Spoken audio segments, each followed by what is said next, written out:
Hi guys, in this video I'm gonna explain how you can download Pycharm Community Editions by yourself.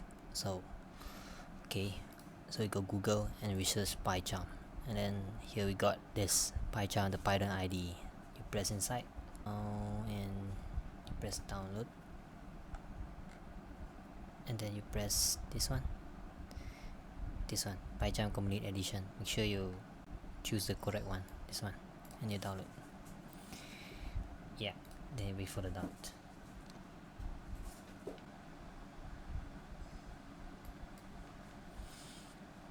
So you click it and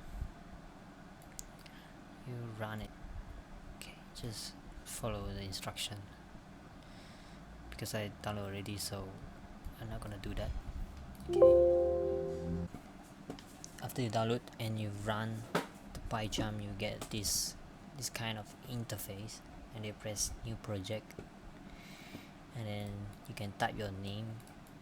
Like I give an example, I type testing, then this is the path of the folder, and then okay, and then basically you can go to my GitHub and copy the code and paste it here,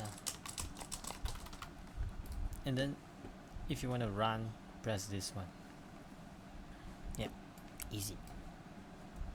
Thanks for watching.